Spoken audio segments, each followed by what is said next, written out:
Livro de Filipenses, no capítulo 3. Deixo aberto aí os versículos 13 e 14, que é o tema. Meus irmãos, como foi dito, quem estaria ministrando seria o meu irmão, pastor Cristiano, mas em virtude desses problemas ele não pôde estar aqui. Fui solicitado e a gente tem que estar sempre preparado, né? Eu estava até conversando com ele ontem, às 4 horas da manhã, ele não estava conseguindo dormir, eu estava lá na sala lendo, dando uma meditada, e assim, gostaríamos que ele estivesse aqui ministrando, mas se aprove Deus que estejamos aqui. Então Deus sabe todas as coisas, que Deus o abençoe e que eu possa ser aqui para vocês aqui um canal de bênçãos. Amém. Meus irmãos, deixa aberto, nós vamos ler o capítulo 3, versículos 13 e 14. Eu também quero que você abra em Filipenses, capítulo 4, aí você vai ver comigo 12 e 13. Eu vou ler primeiro, depois eu faço as considerações. Diz assim, Filipenses capítulo 3, versículos 13 e 14. Irmãos, quanto a mim não julgo que haja alcançado, mas uma coisa faço, e é que, esquecendo-me das coisas que atrás ficam, avançando para aquelas que estão diante de mim, prossigo para o alvo, pelo prêmio da soberana vocação de Deus em Cristo Jesus. Capítulo 4, versículo 12 e 13. Sei estar abatido, sei também ter abundância, em toda maneira, em todas as coisas, estou instruído, tanto a ter fartura, como a ter fome, tanto a ter abundância, como padecer necessidade. Posso todas as coisas naquele que me fortalece. Tem uma coisa que vocês sempre veem lá na pregação, lá é a fungação, e às vezes eu fico fazendo isso, meu irmão, não tem jeito, eu tenho uma rinite crônica, e se eu fosse me preocupar por isso, eu às vezes lá, todas as minhas pregações, eu estou fungando, fazendo alguma coisa. Tem jeito, é meu espinho na carne, tenho que lidar com ele. Meus irmãos, prestem bem atenção. O tema proposto nessa noite aqui, pelo diácono André, líder dos varões aqui, é um tema interessante, porque está lá, resiliência. Quando nós olhamos para essa passagem que lemos aqui, nós estamos olhando para um homem que está preso. Um homem que vivenciou na íntegra, tanto ter nome, ter reputação, ser conhecido, ter uma boa vida, como também experimentou o outro lado.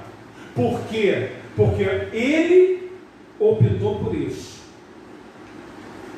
Ele vai relatar no capítulo 3 que valeu e que vale a pena perder tudo por Jesus. Quando a gente fala de resiliência, não é um termo bíblico.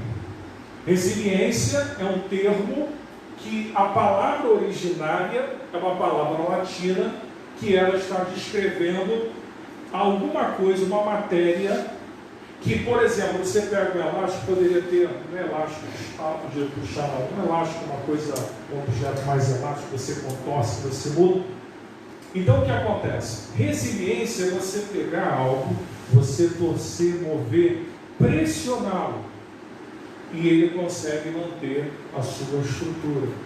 Ser resiliente, nessa concepção da palavra, porque é uma palavra que, na verdade, traduzia-se ao campo da física, fez com que um homem chamado Fletcher, na década de 70, adaptasse esse termo e trouxesse para a psicologia, para poder falar um pouco acerca da resiliência em termos emocionais, em termos psicológicos e termos biológicos. Então, quando nós olhamos para esta palavra no sentido original, e o que ela sofre ao longo dos tempos, porque a palavra expressa algo que é material, mas ela se adapta porque nós somos uma sociedade adaptável. Se você for pegar hoje, nós falamos de resiliência no campo social. Falamos de pessoas que já nascem tendo grandes desafios mediante aquilo que elas vivem, aquilo que elas às vezes não têm condições de mudar algumas questões. Então nós temos a resiliência no termo originário e nós temos essas adaptações. Quando o Fletcher vai falar de resiliência emocional, ele vai falar daquilo que se dá internamente no indivíduo, que é a parte do psiquismo, das coisas que acontecem dentro do homem, das subjetividades externas que muitas vezes acabam nos atingindo, e nós vivemos hoje numa pressão. Se a gente fala que a resiliência é você pressionar uma matéria, você contorcê-la e ela tentar se manter intacta além de tudo isso, no campo emocional, nós sabemos que existem muitas pressões que as pessoas vivem hoje e elas precisam aprender a ser resilientes numa sociedade que hoje é distanciada, aonde vivemos numa sociedade onde não há muito contato social. Pelo contrário, os estímulos que se produzem hoje é para que as pessoas fiquem cada vez mais distantes. Infelizmente, estamos numa pandemia que nos distancia um pouco, mas a gente já vive isso no dia a dia. Você pode ver que o contato social cada vez diminui dentro das casas. E com isso, por que eu estou fazendo esse apanhado de coisas? Para que você entenda que ao longo do desenvolvimento, algumas pessoas terão problemas. Por quê? Porque ela não vai aprender a ter essa resiliência. Ou, se tiver, ela vai ser obrigada a aprender a lidar com isso. E aí nascem os grandes problemas. Porém, quando a gente fala do termo resiliência, como foi proposto o tema para nós, eu acho que ninguém melhor do que o apóstolo Paulo consegue encarnar essa resiliência no campo espiritual, na qual, meu irmão, ninguém na história vai colocar esse termo como uma definição. Mas Paulo, há 2000 e poucos anos atrás, ele vai vivenciar isso. E quando você o vê na prisão, porque Paulo, quando compreende Jesus Cristo, ele vai abrir mão de tudo. Eu não estou falando de um Paulo que tinha uma vida em que ele estava passando por muitos apertos e muitas dificuldades. Não. O contexto do que nós vamos falar está no capítulo 3, dos versículos de 1 a 10. Para entender o que Paulo está dizendo, de que uma coisa faço, deixo as coisas que para trás ficam, e agora vou diante daquelas que estão diante de mim, para alcançar o prêmio da soberana vocação. O que isso quer dizer? Ele fala daquilo que ele foi, ele fala daquilo que ele está vivendo, e ele vai falar agora daquilo, meu irmão, que ele quer para a vida dele, daquilo que ele está buscando, daquilo que ele entendeu para a vida dele. E a partir do momento quando Paulo entende isso, não é Paulo que estava vivendo uma vida sofrível que resolveu isso, não. Meu irmão, Paulo, ele quando compreende o Evangelho, nada do que ele viveu fazia mais sentido. Sabe o que isso quer dizer, meu irmão? Uma vez que você teve um encontro com Jesus, nada do que você viveu passou a ter sentido. Eu não sei se você experimentou dessa maneira, mas deixa eu dizer uma coisa para você. Quando você tem uma experiência com Deus, nada faz sentido. E Paulo, meu irmão, no capítulo 3, versículo 1, ele vai falar assim, isso aqui, meu irmão, é de uma profundidade. Capítulo 3, versículo 1, ele vai dizer assim: resta, irmãos meus, que vos regozijeis. Outra vez vos digo, regozijai-vos. Aqui está um homem falando de alegria, aqui está um homem falando de algo que muitas pessoas que estavam livres não conseguiam expressar na sua totalidade. Mas Paulo está dizendo: alegrai-vos no Senhor. Um homem preso, mas que aprendeu. Perceba, quando eu quis ler para você Filipenses 4, versículos 12 e 13, eu quis mostrar para você que a partir do momento que Paulo abre mão da sua vida, ele vai aprender a viver o outro lado também. Ele vai saber ter, ele vai saber não ter, ele vai saber das dificuldades. Por quê? Porque ele compreendeu que para seguir a Cristo, algumas coisas eu vou perder, algumas coisas eu vou deixar de fazer, algumas coisas eu não viverei mais. E ele, meu irmão, quando compreendeu isso, capítulo 3, versículo 1, ele começa a saudar aquele povo como era de praxe. Alegrai-vos no Senhor. Aí no versículo 2, Paulo está preso, mas está atento ao que está acontecendo na igreja de Filipos. No versículo 2 ele vai falar assim: acautelai-vos dos cães, dos maus obreiros. E ele vai falar e do falso ensinamento, da falsa circuncisão. Aí Paulo aproveita a saudação e começa a falar de algumas coisas que aquela igreja deveria ter o cuidado. Dos cães, porque naquela época os cães eram considerados imundos dentro da lei, e os cães aqui falam dos ensinamentos doutrinários. Então Paulo está preso, está se alegrando em Deus, mas uma coisa ele tinha que alertar aquela igreja. Ele começa a falar para que os ensinamentos não fossem perturbados e para que eles não perdessem o valor. Na continuidade, no versículo 3, o apóstolo Paulo vai dizer o seguinte: ele vai falar que a verdadeira circuncisão não é a do corpo, como ele vai dizer em Gálatas, que a circuncisão de verdade era da consciência, não era do corpo. E aí vai falar, e aí o discurso dele começa a ficar mais inflamado, e aí ele começa a se aproximar mais de onde nós queremos chegar. No versículo 4 ele vai dizer assim: olha, se eu quisesse me vangloriar, eu o faria. Sabe por quê? Porque ele começa a dizer que na carne ele havia vivenciado e experimentado todas essas coisas. Versículo 4 vai dizer assim, preste bem atenção: ainda que também podia confiar na carne, se algum outro cuida que pode confiar na carne, ainda mais eu. Ele vai falar assim: olha, deixa eu dizer uma coisa para vocês. Eu sou hebreu de hebreus. Eu fui circuncidado ao 8º dia. Segundo a lei, eu era fariseu.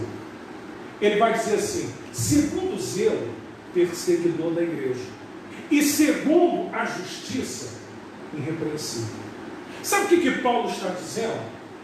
Paulo está dizendo assim: olha, eu poderia confiar na carne, eu poderia trazer esses atributos para vocês. Eu poderia dizer, como vai dizer em Gálatas, que na sua época ele excedia os seus em conhecimento. Paulo foi um homem que foi chamado para pregar para os imperadores e governadores. Pedro foi chamado para pregar dentro da sua cidade, dentro do seu povo. Mas Paulo não, é que nem Ezequiel e Daniel. Ezequiel é do povo, Daniel é do palácio. Pedro estava ali em Jerusalém. Paulo é o apóstolo dos gentios, é o apóstolo que vai romper as fronteiras.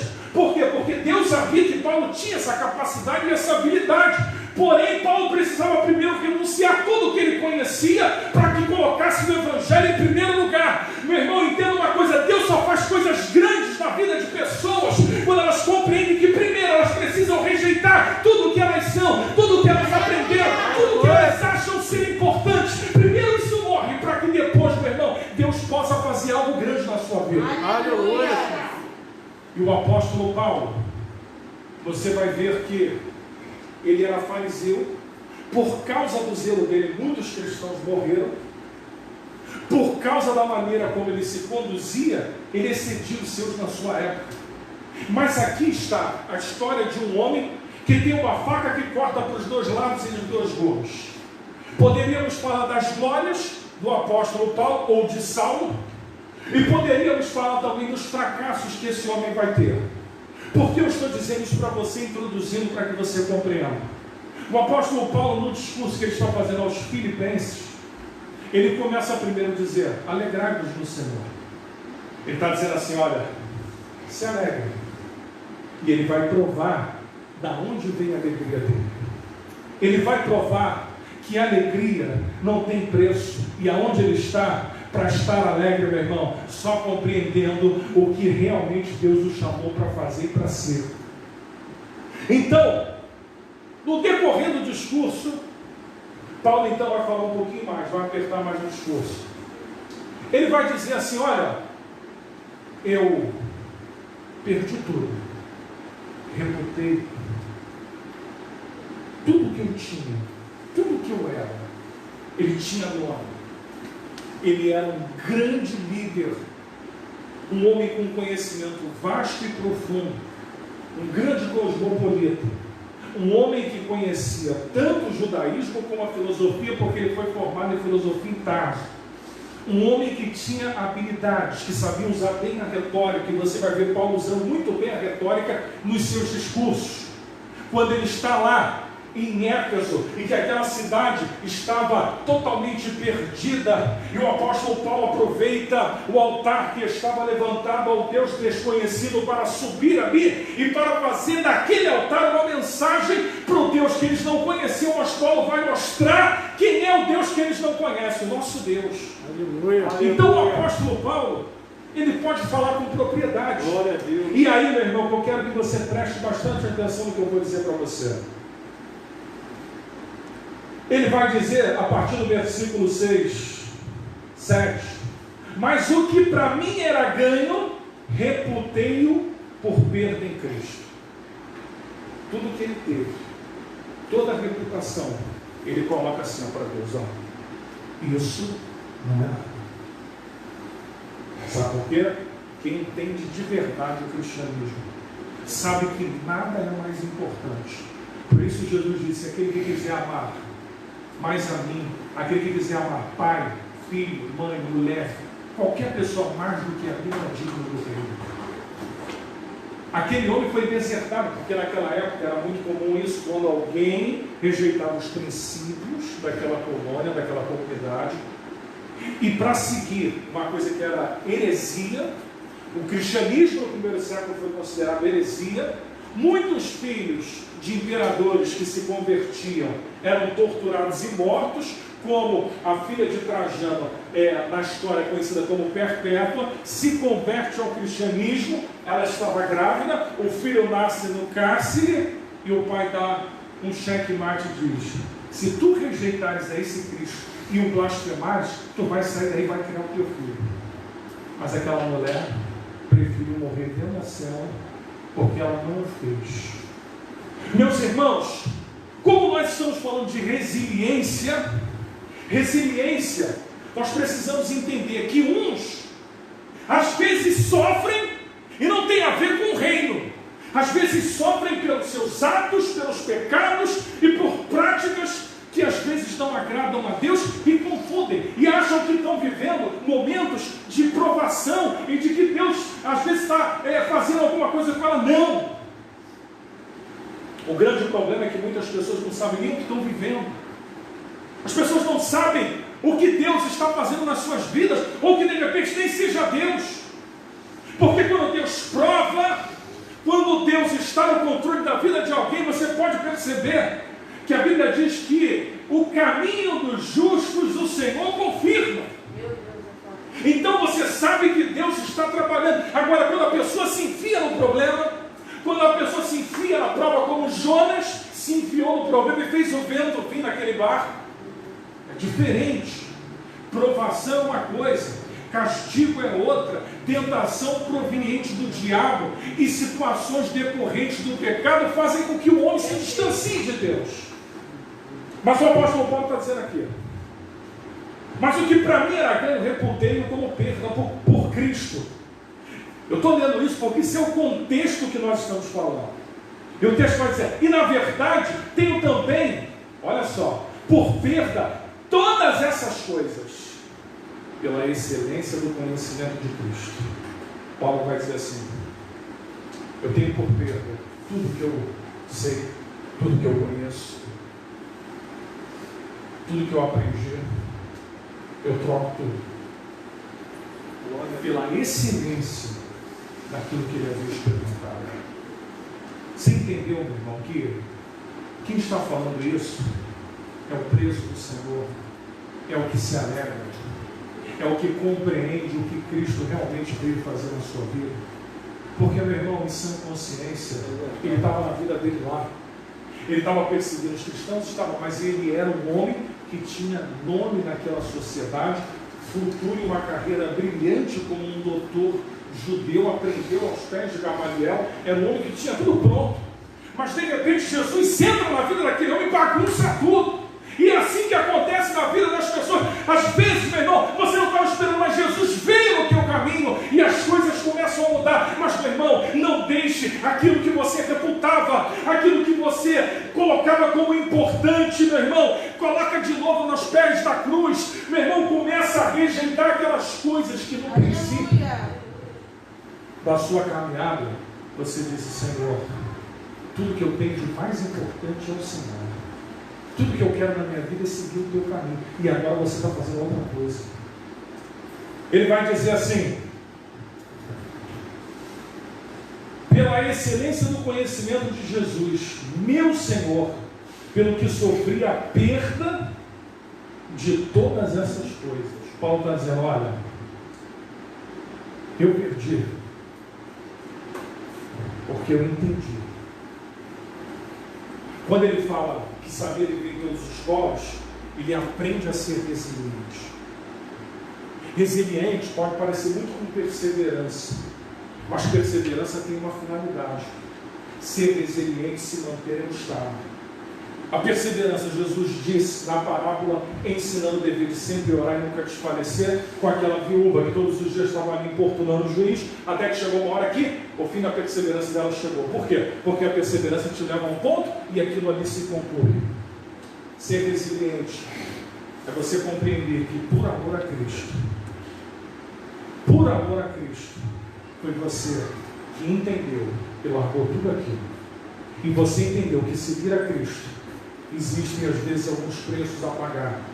O cristianismo que se prega por aí afora é um cristianismo fraco, raquítico, que não mantém ninguém firme na igreja.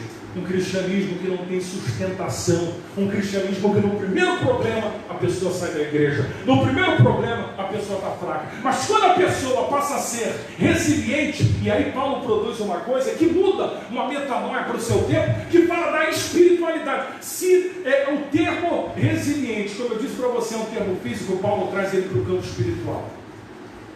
Porque ele se põe nessa condição. É ele que se põe nessa condição.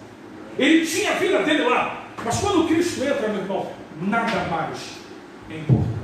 Aleluia. Enquanto você não entender que nada mais é importante do que Cristo para a sua vida, muitas coisas ainda não acontecem.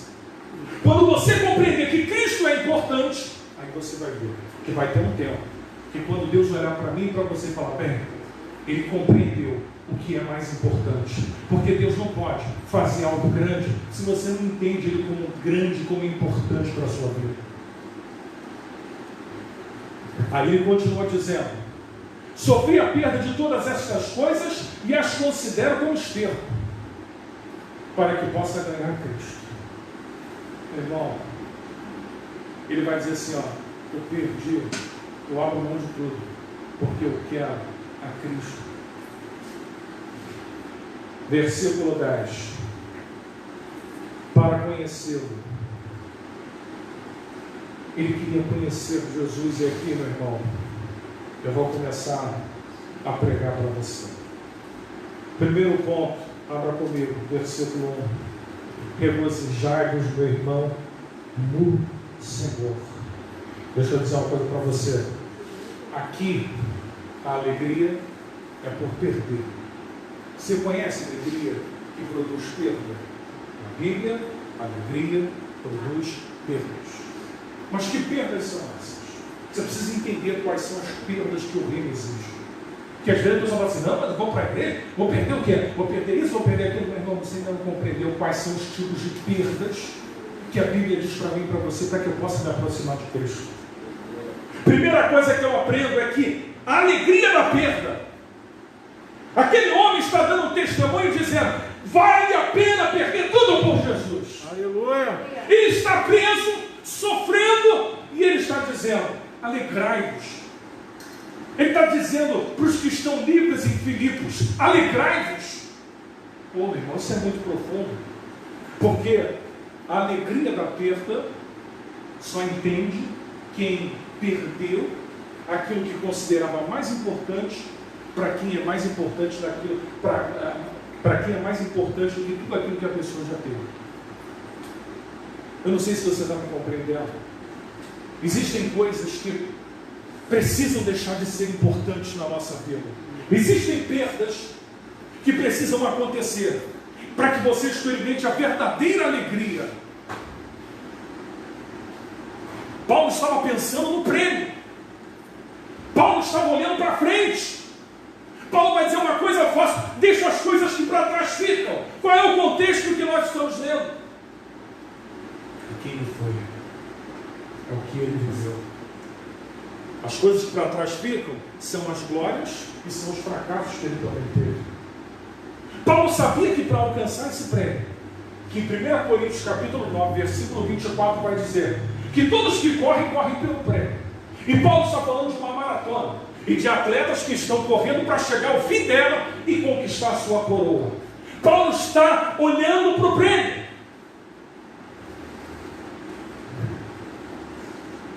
Preste bem atenção no que eu vou dizer para você. Não é ser mais quem você era. Você entendeu que você não pode ser mais quem você era? Ele dá o testemunho. Sabe o que ele vai dizer? Eu era fariseu, eu era isso, eu era aquilo, mas a alegria da perda está em poder dizer: eu não sou mais. A pergunta que eu faço para você é: quem você tem sido? Qual é a tua motivação? Você está em busca do quê? Porque senão, meu irmão, muitos vão ficar rodando pelo deserto da vida. Muitos vão rodar e não saber aonde querem chegar. Porque muitos, meu irmão, acabam sofrendo. E quando eu digo de resiliência espiritual, eu não estou falando de emocional lá fora, eu não estou falando de parte psicológica, eu não estou falando da estrutura em si da palavra, mas eu estou falando da espiritual, que só experimenta quem perde e quem vive na plenitude o que Cristo tem para a sua vida. Aleluia. Ele vai dizer que era lucro. Ele considerou a perda dele lucro. Sabe o que é isso? Ele deixar de ser quem ele era, ele entendeu que era lucro. Porque para Deus mais importava ele ser o Paulo que Deus o chamou do que ser o Saulo que era conhecido lá fora. Até quando você vai continuar resistindo?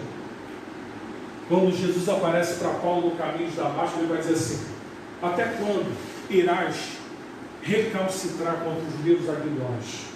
Até quando você vai resistir o que eu tenho para fazer na sua vida? A primeira coisa que eu digo para você é a alegria da perda. O que eu ganho com a perda? O que Paulo ganha com a perda? Eu vou te provar aqui. Porque se eu perco para Cristo, alguma coisa eu ganho. Abra comigo aí, no versículo 10, as três coisas que Paulo vai entender aqui. Primeiro, eu quero conhecer. A primeira coisa que você, meu irmão, começa a ganhar na perda, quando ele perde tudo, quando ele não é mais estimado, quando as pessoas não veem mais como Saulo, quando as pessoas não veem mais como uma figura importante, mas um homem que foge de uma cidade para outra para pregar o Evangelho. Aí o texto vai dizer assim: eu quero conhecer Jesus. Santo Agostinho, numa determinada pergunta que lhe disseram a ele: o que você quer? Ele disse assim: eu quero entender os mistérios de Deus e a relação que ele tem com a alma do homem. Quem é que quer ter esse tipo de experiência? Quem é que nos dias de hoje quer dizer: eu quero conhecer Jesus?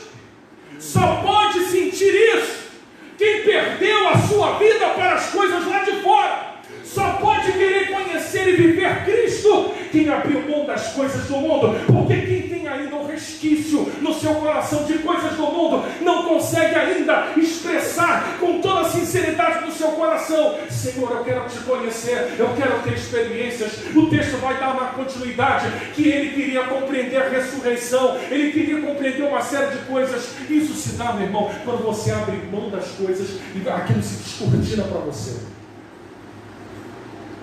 A outra coisa que ele vai dizer nesse mesmo texto: eu quero conhecê-lo, a virtude da ressurreição e a comunicação de suas aflições. Sabe o que ele está dizendo? Ele quer sentir essa comunhão. Oh, meu irmão, isso é poucos que vão entender. Que comunhão é essa? Nos sofrimentos em que Cristo padeceu. Quem é que quer isso? É mais fácil ele dizer: não, não quero isso. Eu quero uma casa, eu quero um carro. Eu quero ter. Mas Paulo está dizendo aqui, bem claro: eu quero ter comunhão com essas coisas, eu quero sentir. Eu quero compreender o que eu vivo. Meu irmão, você precisa se aproximar mais de Deus. Você não pode deixar os anos se passarem e você não ter experiências com Deus.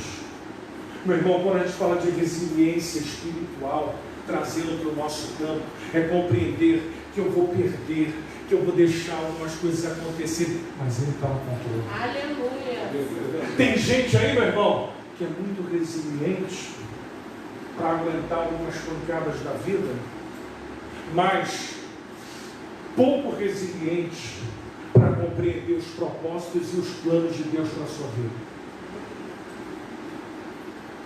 Segunda coisa, aliás, terminando essa passagem do versículo 10, sendo feito conforme a sua morte. Em outras passagens, conformando-me com a morte vicária. Parece que Paulo realmente é um homem do outro século, obviamente, mais de 20 séculos atrás, mas o homem do século XXI não pensa mais nisso. A igreja do século XXI não tem mais essa vontade, esse desejo de conhecer, de abrir mão, de perder, de dizer: olha, eu prefiro perder tudo isso, mas andar por isso, não prefiro ter nada. Mas foi assim que Paulo viveu. Um homem que passou, sabe o que? Fazer tendas para se sustentar. Um homem que começou a correr de um lado para o outro, não podia nem descer mais na sua cidade, que os homens estavam doidos para matá-los. Tanto que quando ele pisa os pés em Jerusalém, ele é preso e é levado para a colônia para ser julgado, é mandado para vários distritos, para as várias comarcas, até chegar na Itália e ser crucificado e morto, ser decapitado. Então, meus irmãos, eu aprendo aqui primeiro a alegria da coisa. Só quem experimentou entende o que eu estou dizendo. Se sentir alegre porque perdeu algumas coisas que não eram mais para viver. Paulo não podia ser mais, sabe quem? O assassino. Paulo foi assassino. Paulo foi blasfemador de Deus. Sabia disso? Paulo não podia ser mais isso. Tem algumas coisas, meu irmão, que eu tenho que perder. Eu vou ter que perder. Como é que Paulo, ainda que se dizendo zeloso e fariseu, vai representar Deus? Se ele era o que era. Não adianta, meu irmão, ter o zelo ser para o lugar errado e para as coisas erradas. Tem que ter muito zelo, sabe para quê? Para isso aqui. Quer ter zelo? Quer brigar? Quer realmente tomar posição? Faça por isso. Porque, meu irmão, nós estamos precisando de pessoas que sejam zelosas e que estejam dispostas a perder por Cristo. A segunda coisa, versículo 4. Ele vai dizer assim: ainda que também podia confiar na carne. Se algum outro cuida que pode confiar na carne, ainda mais eu. Aí ele coloca uma coisa aqui que eu quero que você entenda. É não confiar mais no que você conhece. Deixa eu dizer uma coisa para você. Tudo que você sabe, tudo que você conhece, só vai ter valor, só vai ter sentido, e Deus só vai usar quando você compreender que você precisa estar totalmente nas mãos dele. E aí Paulo, meu irmão, vai me ensinar uma coisa. No mundo, isso é difícil, porque tem status nisso aí. O cara era filósofo, o cara era doutor, As pessoas o respeitavam, o admiravam. Mas eu aprendo aqui, meu irmão, é que confiar, você não pode mais confiar naquilo que te dá segurança. Quem anda com Deus tem um discurso, outro dia eu vi na internet, daquele ator do cinema, Arnold Schwarzenegger, né? Todos sabem que ele foi fisiculturista, né? E tem uma palavra que ele diz, que ele sempre baseou a vida dele no seguinte: eu nunca pensei em ter um plano B. Porque as pessoas, às vezes, elas fazem sempre contando com uma coisinha. Porque se der errado, é muito fácil você se segurar nisso. Aí eu quero trazer para o lado espiritual. Com Deus, não se apegue, não se prenda a nada. Com Deus, é entregar a tua vida e deixar na mão dele por total. Não tem plano B. O único plano para quem anda com Deus é entregar tudo. Aleluia. Não adianta você deixar algumas áreas da sua vida. Aqui, Deus, entra aqui na sala, entra aqui no corredor, mas não entra no quarto, mas não entra em outras áreas da minha vida. Meu irmão, não dá. Ou Deus é 100% ou ele não é nada.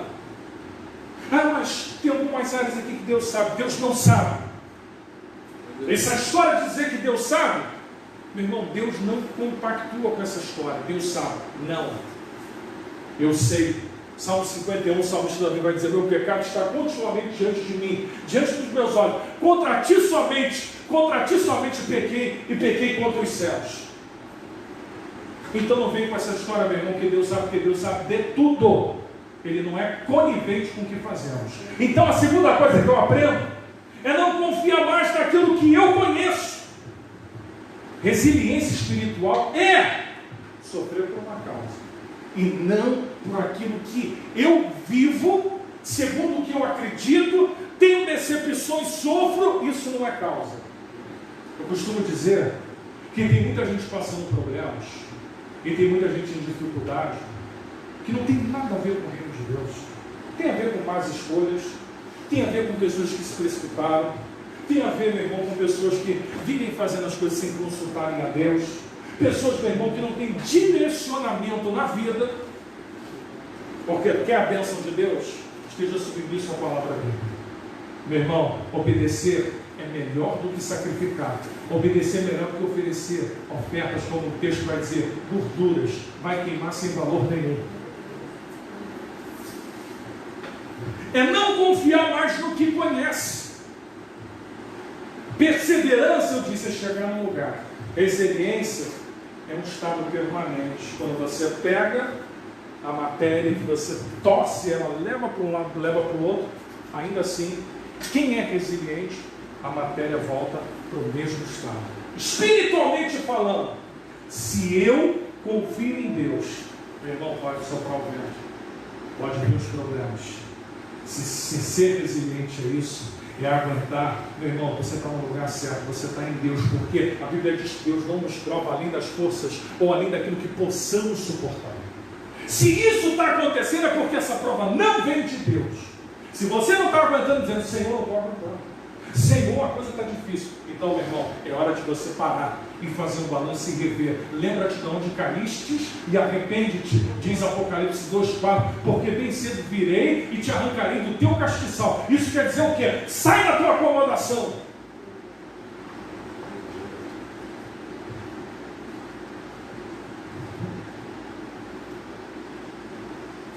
Versículo 9. Olha só o que ele vai dizer. Eu quero ser achado nele. Nele é dentro. É ser achado nele. Não é mais ter vontade. Não é mais ter direito. É se despir. Paulo está falando de um enriquecimento que o conhecimento não deu para ele.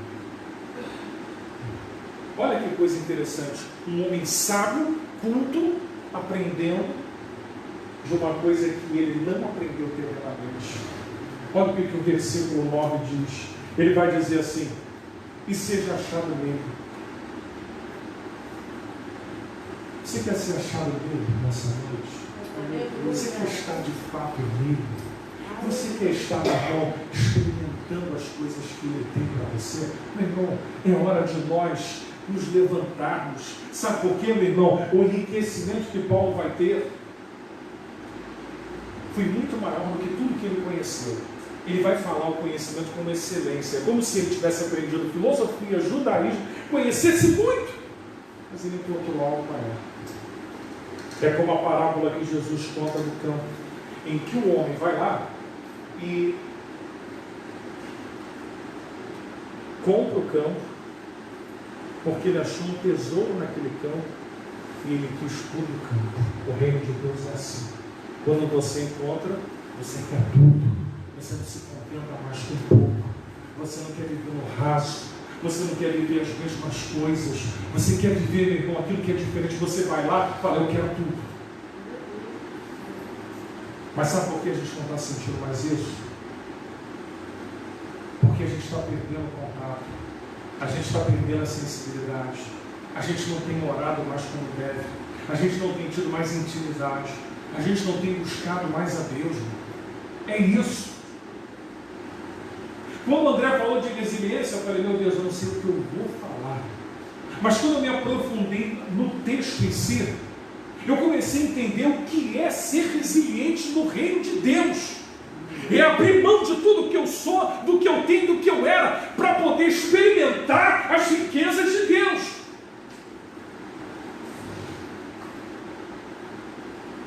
Eu imagino Paulo, deve ter sido um choque, quando ele se depara com algo que era maior do que tudo aquilo que ele conhecia. Ele era zeloso, era um cara dedicado, era um cara chato com as coisas. E quando o Evangelho entra nele, meu irmão, modifica tanto, embaralha a cabeça dele tanto, meu irmão, que ele não entende de outra maneira a não ser, meu irmão, pregar esse Evangelho até morrer.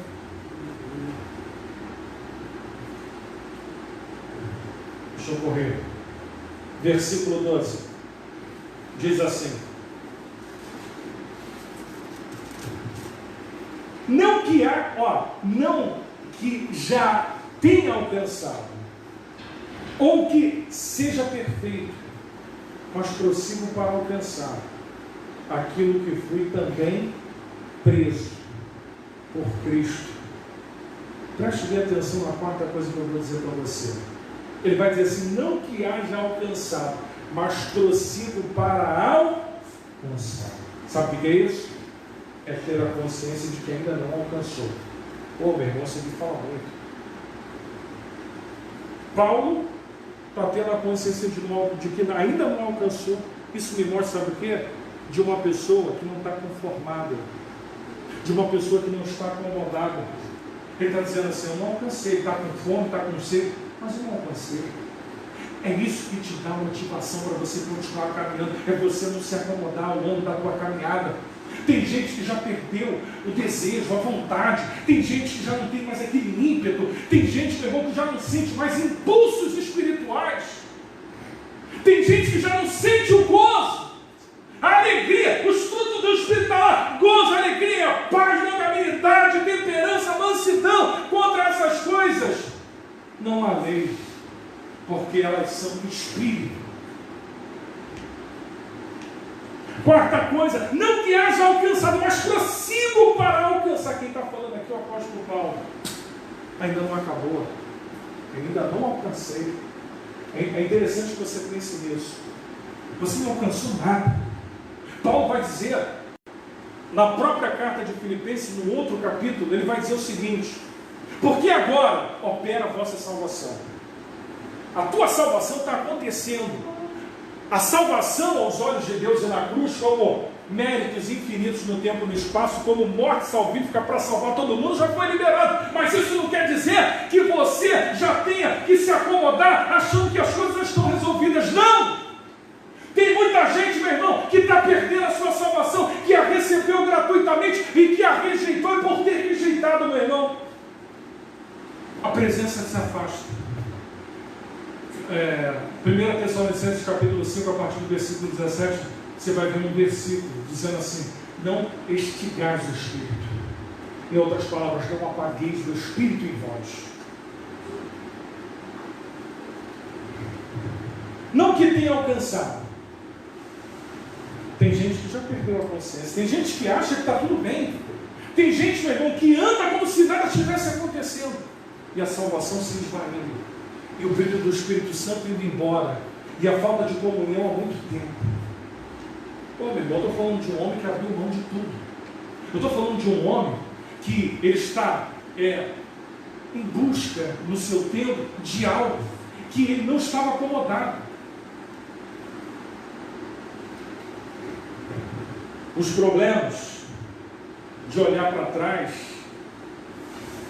é que tem gente que já perdeu essa consciência. Tem gente, meu irmão, que está lá atrás ainda olhando para as coisas. A pergunta que eu te faço: como você vai alcançar o alvo e o prêmio se você ainda está nas coisas lá de trás? Como é que você vai alcançar? Deixa eu dizer uma coisa para você. Não sei se você já ouviu isso. Para alcançar o que é celestial, o que não é terreno, você vai ter que perder. Jesus disse: aquele que quiser encontrar a sua vida aqui, perderá lá. Mas aquele que perde a sua vida aqui, por amor a mim, ele vai dizer assim: encontrá-la lá. É a escolha dele. Enquanto você estiver dubitando em dois pensamentos, enquanto você estiver ainda duvidoso, o tempo está passando.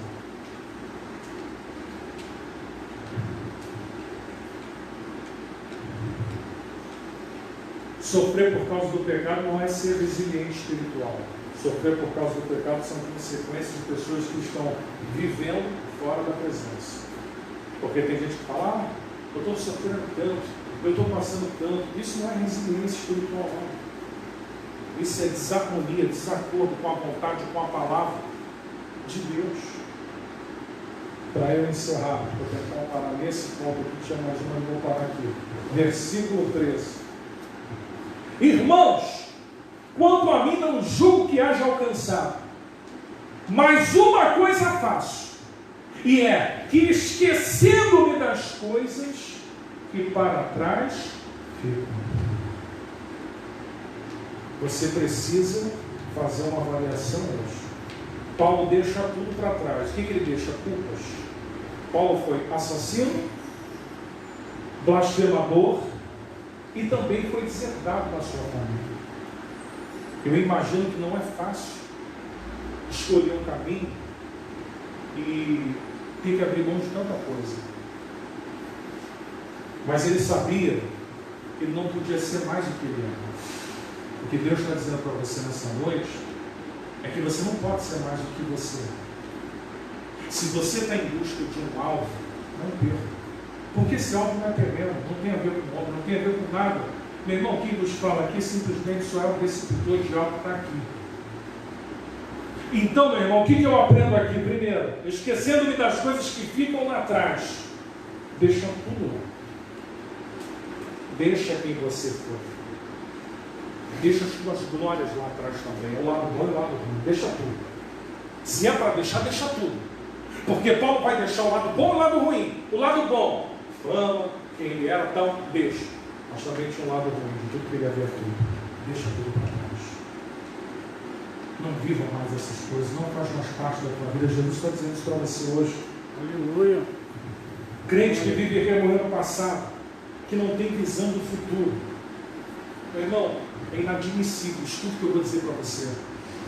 Um dia, se você não ouviu o que eu estou te dizendo, você vai ouvir da própria boca do Senhor.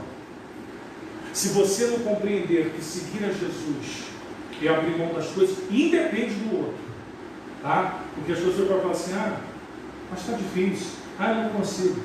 Meu irmão, quando tu estiver diante de Jesus, Jesus vai falar o quê?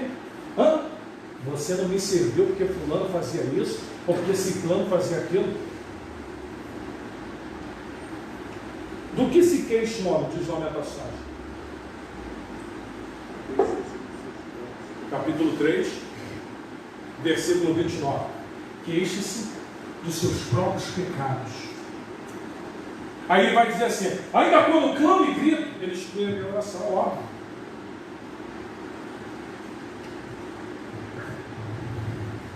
Tem gente que fala assim, eu tenho saudade de tanta coisa. Lembra lá do Egito?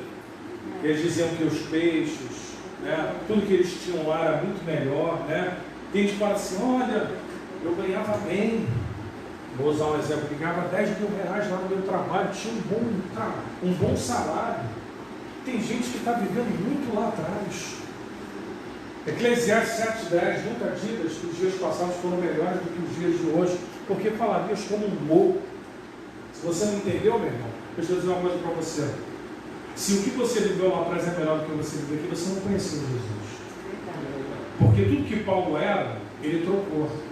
E ele trocou tudo, sabe para quê? Ele reputou tudo como sendo menos importante porque ele encontrou mais importante. Qual é esse de cara?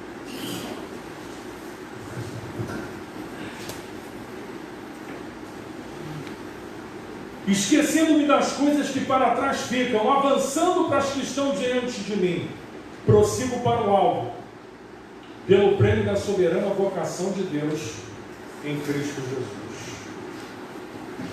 A pergunta que eu faço para você é: qual é o teu alvo? Você está fazendo o que aqui na igreja? Quais são as suas ambições na casa de Deus? O que você pensa ser igreja? O que você acha que Deus te plantou aqui?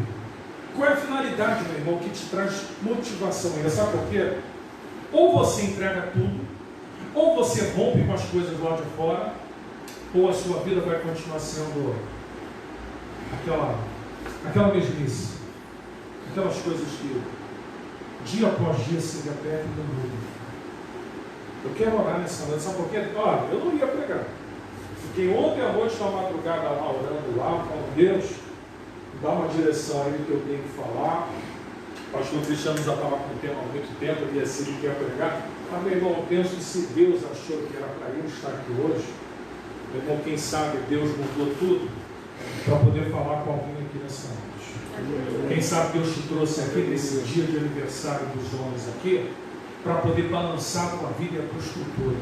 Porque você sabe, o que eu estou dizendo para você não é nenhuma novidade. Se fosse novidade, meu irmão, para você não faria nem mais sentido, mas você está fazendo é porque você sabe. Eu quero orar por você. Quem sabe você entrou aqui nessa noite e você falou, não, eu vou lá no culto dos homens, eu não estou fazendo nada, vamos lá. Quem sabe Deus, meu irmão, te pegou nessa noite para fazer você voltar lá. Enquanto você não compreender que para chegar no alvo, que para prosseguir adiante, algumas coisas você precisa deixar no altar, algumas coisas você precisa largar, algumas coisas você precisa abrir mão. Eu quero orar por você. Se porventura alguém entrou aqui nessa noite, é um culto de homens, ou você mesmo que está me olhando. Se você está me olhando aí pelo Facebook, aonde você estiver, você vai botar a mão no seu coração. Mas você que está aqui, se você compreendeu que essa palavra é para você, eu quero terminar fazendo uma oração e pedir para você, num ato de fé, saia do seu lugar, venha aqui à frente, eu quero orar pela sua vida. Eu quero ministrar sobre a sua vida nessa noite. O Espírito Santo me mandou aqui para ser, meu irmão, aquilo que Ele queria que eu falasse. Eu me desprovi de tudo, de conhecimento pessoal. Falei, Senhor, o que tu queres que eu fale amanhã lá no aniversário dos varões? Meu irmão, se você quer isso para você, é um desafio. O Espírito Santo está aí. Provérbios vai dizer, eis, se hoje ouvires a voz do Senhor teu Deus, não endureçais os vossos corações. Eis que tua porta e bato. Se alguém abrir, entro. Faço morar, você e o banheiro. Agora, abrir a porta é você que abre. Entrar é com ele. Se você quer essa noite, eu vou orar para você. Faça esse convite, porque é um convite de fé. Não é um convite qualquer, é um convite de fé. Sai do seu lugar, eu vou orar por você, vou encerrar esse culto, vou passar para o diácono André. Se você compreende que hoje Deus está te chamando para uma mudança, eu quero orar pela sua vida, eu quero ministrar sobre a sua vida, amém? Eu vou orar, você que está me vendo agora aí pela internet, eu vou clamar pela sua vida também. Hoje Deus nos trouxe aqui para dizer o seguinte: ser resiliente abrir mão de tudo e estar disposto a viver o que Deus tem para você. A resiliência lá fora pode ter até outras finalidades. Tem gente que sofre muito. Tem gente que passa luta, a pessoa é resiliente e tal. Mas tem resiliência que não vai levar para o céu. Tem resiliência que a pessoa vai sofrer a vida toda lá fora e ainda vai morrer e vai para o inferno. O pior de tudo é isso. É a pessoa sofrer e a partir dessa vida ela morrer para o inferno. Mas em Deus, você pode até sofrer. Mas tem uma coroa te aguardando. Aleluia. Tem uma eternidade. Glória a Deus. A resiliência dessa vida aqui com Cristo vale a pena. Com Cristo. Apesar dos pesares, apesar de todas as dificuldades que você passa, vai sempre valer a pena. Paulo vai falar no seu discurso preso, tudo que eu tinha reputei por perda, pela excelência do conhecimento. Ele nunca experimentou a excelência, ele experimentou o livro da Torá, experimentou os livros de filosofia, citava filósofo, mas a excelência, ele quando experimentou, ele falou, opa, não quero mais nenhuma outra fonte nessa pelo mundo de Deus. Aleluia. Senhor, em nome de Jesus, graças te damos, muito obrigado por estarmos aqui nesta noite na tua casa, obrigado por aqueles que aqui estão, obrigado por aqueles que estão nos assistindo na sua casa, ministramos, ó Pai, sobre aqueles que estão em casa, ó Pai, que eu sei que a tua palavra também ela é poderosa, ó Pai, ela também atinge aqueles que estão nos vendo, e eu oro e ministro sobre essas pessoas, para que a tua bênção esteja sobre eles, para aqueles que aqui estão. Pai, no nome de Jesus, estamos gratos a Ti por tudo. Nos abençoe, nos dê um fim de noite na Tua presença. Muito obrigado. Em nome do Senhor Jesus. Amém. Amém.